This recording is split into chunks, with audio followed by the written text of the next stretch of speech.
हमारी टिकट करवा दे, सुजाता के पास जाना है, बहुत दिन से बुला रही है। वेदी जी अपने बेटे से कह रही थी क्योंकि उनकी बेटी सुजाता अपने यहाँ बुला रही थी। महेश ने आकर कहा, अरे अचानक क्या हो गया?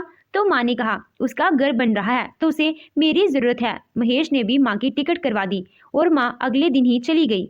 माँ के जाते ही कामना ने राहत की सांस ली कि चलो अब कुछ दिन शांति रहेगी, क्योंकि कामना की सास उसका सुख चैन सब मुश्किल करके रखती थी। कामना को एक पल भी चैन से नहीं बैठने देती थी। जब देखो घर में साफ सफाई और कोई ना कोई काम उनको नजर आने लगता था। अरे कितना आराम करेगी, जब देखो सोने चल देती है, काम नहीं नजर आता है इसको। कामना भले खाना क्यों नहीं खा रही हो, लेकिन सास को कोई फर्क नहीं पड़ता था। ऊपर से अपनी बेटी सुजाता की बातों में आकर हर वक्त कामना के पीछे पड़ी रहती थी। अब गई तो कामना सुकून से जी रही थी, मगर ये सुकून ज्यादा दिन नहीं रहा। जब ननद का फोन आ गया, ननद ने अपने भाई महेश को पास फोन करके कहा कि भाई तुम भाभी को लेकर यहाँ आ जाओ, माँ की तबीयत ठीक नहीं है, मेरा घर बन रहा है तो मुझे वक्त नहीं मिलता है।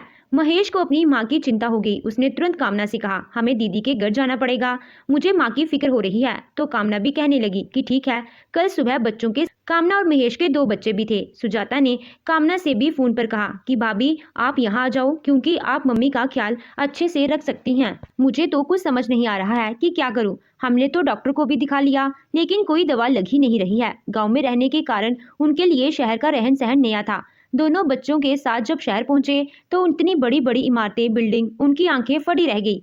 बच्चों में बहुत उत्साह था। ऐसा शहर देखकर बच्चों ने पूछा, मम्मी बुआ इस जगह रहती हैं? तब महेश ने कहा, हाँ बेटा, बुआ यहीं रहती हैं। बुआ के घर की बड़ी बड़ी बातें वह बच्चों को बता रहा था। जब वह बच्चों के साथ सोसाइटी के गेट पर पहुंचे तब उन्हें गार्ड ने रोक दिया। काम करने आए हो क्या? लेकिन सीधे साधे महेश ने हंसकर कहा कि अरे नहीं, हमारी बहन रहती है भाई। ये सुनकर गार्ड बार बार उनको ऊपर से नीचे तक देख रहा था, लेकिन कामना को यह बहुत बुरा लगा और उसने आगे जाते ही महेश से कहा कि कहीं शहर में आकर हमारा अपमान न हो जाए, हमें बड़े लोगों के बीच रहने की आदत नहीं है ना।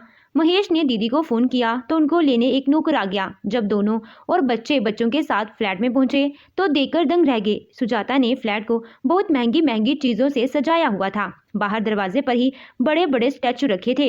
अंदर जाते ही कामना ने अपनी ननद के पैर छुए। उसके बच्चों ने घर देखकर चहकते कहा, मम्मी बुआ का घर तो बहुत सुंदर है। अब जाकर महेश को लग रहा था कि उसने यहाँ आकर कोई गलती तो नहीं कर दी है। इससे तो माँ को ही बुला लेता। हम ठहरे गांव के साधारण लोग और ये इतना बड़ा शहर, कहीं हमारी कोई बात इनको बुरी ना लग जाए। कामना जाकर सबसे पहले सास के पैर गई छुए तो सास ने चेहरा घुमा लिया। कामना ने सोचा बीमार होकर भी अकड़ नहीं जा रही है, बेटी के घर चुपचाप पड़ी है। गांव में मेरी जान आफत में करके रखती थी। सुजाता ने कहा कि पता नहीं क्या हो गया है, किसी डॉक्टर की दवाई का असर ही नहीं हो रहा है। भाभी आप ही देख लो क्या करना है, मुझे तो समय नहीं है, इंटीरियर का भी बहुत सारा काम करवाना है। कामना ने कहा कि दीदी आप चिंता मत कीजिए, वह जल्दी से ठीक हो जाएंगी। कामना ने घर का काम संभाल लिया और सास को अलग से खाना बनाकर खिलाने लगी।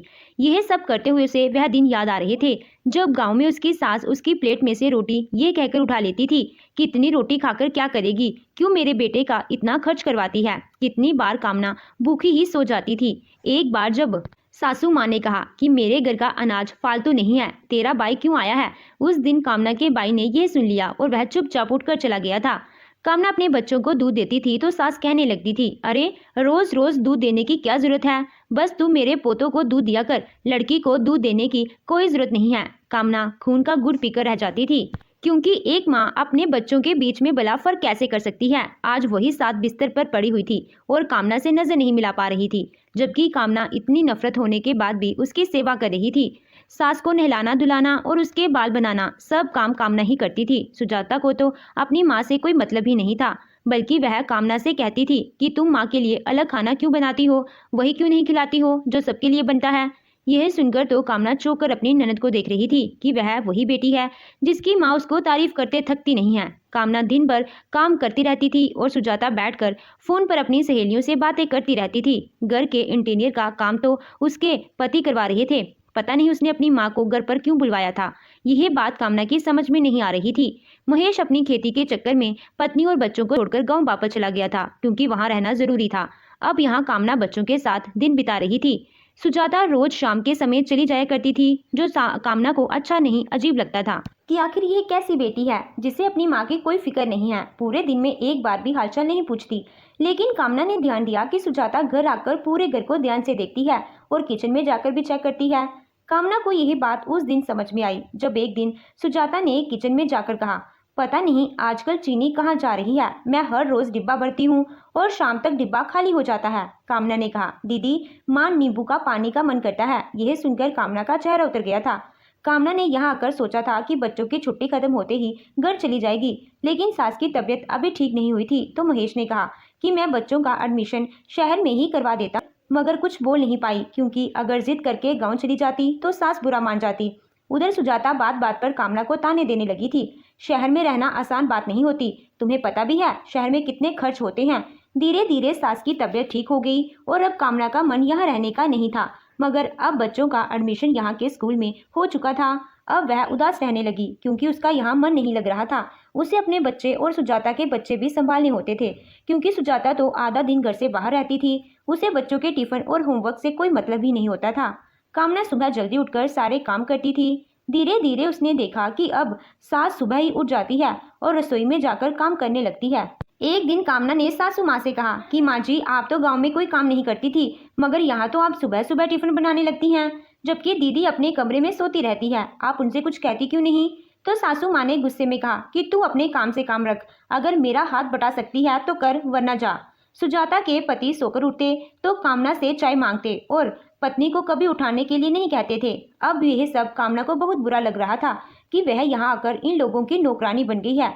वह देख रही थी कि इन लोगों ने सास को भी नौकरानी बना दिया था। माँ से कोई काम गलत हो जाता तो वह अपनी ही माँ के पीछे पड़ जाती थी कि हाथ कैसे चलाती हो आप, इसमें जान नहीं है क्या, अरे आपके ऊपर बीमारी में इतना खर्चा किया है तो फिर ठीक क्यों नहीं होती हो। सुजाता ने एक नौकर बच्चे को स्कूल से लाने के लिए लगाया था, लेकिन जब एक दिन वह नहीं आया तो सुजाता ने कामना से कहा कि जाओ बच्चों को स्कूल से लेकर आओ। कामना को अपने बच्चों को भी स्कूल से वापस लाना होता था। जब वह सुजाता की बच्चों को लेने गए थे, स्कूल की इतनी बड़ी इमारत देखकर उसकी आंखें फटी रह गई। अब उसे अपने बच्चों का सरकारी स्कूल याद आने लगा। उसे नहीं पता था कि स्कूल भी इतनी तरह के होते हैं और सुजाता के बच्चे इतने बड़े और महंगे स्कूल में पढ़ते हैं। सुजाता ने ही बच्चों का एडमिशन ये कहकर करवाया था कि बहुत बड़ा स्कूल है। उसने वहां आने वाले माता पिता को जब देखा तो वो भी उसे अचंभा हो रहा था। माता पिता अलग अलग वाहनों में अपने बच्चों को स्कूल से लेने के लिए आए थे और वह खड़ी बच्चों का इंतजार कर रही थी। जैसे ही छुट्टी हुई सब माता पिता गेट पर जाकर बच्चों को लेने लगे, लेकिन जब कामना गई तो वॉचमैन ने कहा इन बच्चों को तो उनका नौकर आता है, आप मेड हो क्या। कामना ने जो फोन पर उसकी बात सुजाता से करवाई तब उसने बच्चों को उसके साथ जाने दिया। अब कामना समझ गई कि उसके साथ ऐसा व्यवहार क्यों हुआ, क्योंकि वह उसे नौकर समझ रहा था। पहले ही घर में सुजाता का रवैया अच्छा नहीं था। सुजाता ने एक दिन कामना से कहा कि आप हमारे कपड़ों के साथ अपने कपड़े क्यों धो देती हो, तुम्हारे कपड़ों से गाँव की बदबू आती है, खामखा मेरे कपड़े खराब हो जाएंगे, मेरे कपड़े कितने महंगे होते हैं, बेकार में खराब हो जाएंगे। कामना ननद की यह बात सुनकर वो चक्की रह गई थी। सुजाता किस तरह उसका अपमान कर रही थी। कामना को अब यहाँ रुकना बिल्कुल अच्छा नहीं लग रहा था। एक दिन उसने अपने पति महेश को फोन करके कहा मैं अपने गाँव वापस आना चाहती हूँ। पहले माँ की तबीयत इतनी ज्यादा खराब थी, लेकिन अब वह ठीक हो गई हैं।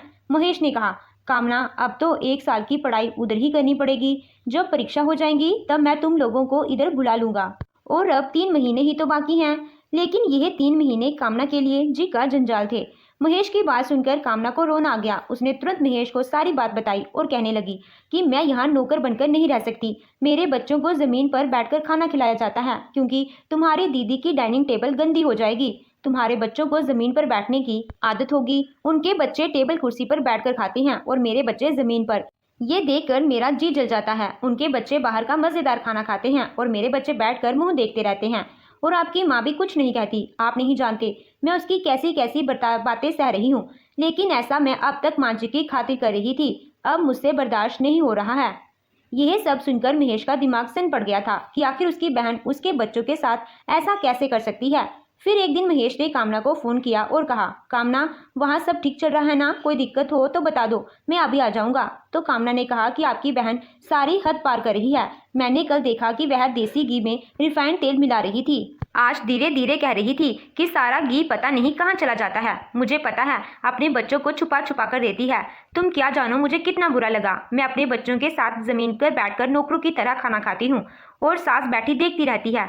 मानती हूँ कि हमारे आने से खर्चा बढ़ गया, लेकिन यह सब करने को तो हमने नहीं कहा था। हम तो 2 महीने बाद ही चले जाते। मगर तुम्हारी बहन को घर में नौकर की जरूरत थी। मुझे पता है आपकी माँ की तबीयत इतनी खराब कैसे हो गई, क्योंकि दीदी घर का सारा काम उन पर डालकर रखती है, जबकि आपकी माँ घर पर पानी का एक गिलास भी नहीं उठाती थी और मुझसे कहती थी कि मैं सारा दिन आराम करती हूँ। उनकी अपनी बेटी ने उनकी उम्र का जरा सा लिहाज नहीं किया और अब वह उनसे जमकर काम करवाती है। जब से आपकी माँ यहाँ आई है वही घर और बच्चों को संभाल रही है। आपकी बहन तो बाहर घूमती है। अब मुझे समझ में आया कि आपकी बहन ने माँ को घर पर क्यों बुलाया था, क्योंकि उनको एक नौकर की जरूरत थी। दीदी कभी उनको आराम करने के लिए नहीं कहती। अब तो उनके बाद 2 नौकर हैं, एक मैं और एक आपकी। को इस बात को सुनकर बहुत धक्का लगा और वह सोचने लगा कि दीदी से बात करनी पड़ेगी। कामना ने बात करके फोन रखा ही था कि उसके बच्चे दूध मांगने लगे, तो वह उठकर रसोई चली गई। लेकिन तभी वहां पर सुजाता आ गई और बोली, भाभी देखिए, शहर का रहन सहन अलग होता है। हम लोग तो शहर में रहते हैं और यहाँ सब कुछ बहुत महंगा होता है। भैया ने भी कभी आप लोगों के खर्च के नाम पर कुछ नहीं दिया। कहने को तो आप लोग गांव के हैं, लेकिन अब तो यहाँ रहकर आप भी दूसरों की नकल करने लगी हैं। सुजाता कामना को बेइज्जत कर रही थी और कामना का दिल रो रहा था। वह अपने गांव में चैन सुकून से रहती थी। उसे खामोश खड़े देखकर सुजाता ने कहा, कल आपके बच्चों ने दीवार पर गंदे हाथ लगा दिए, अब हमें उसे पेंट करवाना पड़ेगा। आपके बच्चों को तो गांव के घर में रहने की आदत है, आप लोगों को भला गंदगी से क्या फर्क पड़ता है, लेकिन हम शहरी लोगों को साफ सफाई की आदत होती है। पहले मम्मी यहाँ थी, उनको ही मैंने बहुत मुश्किल से यहाँ का तौर तरीका सिखलाया है, लेकिन आपको डलने में बहुत मुश्किल हो रही है।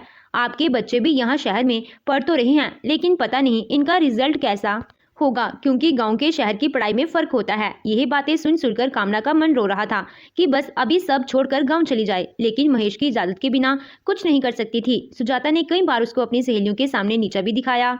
कामना के बच्चे गांव के सीधे सादे बच्चे थे, जिन्होंने पिज्जा को देखकर पूछा कि यह क्या है, तो सुजाता ने हंसकर कहा था कि तुम गांव के हो ना, तो ये तुम्हारे मतलब की चीज नहीं है।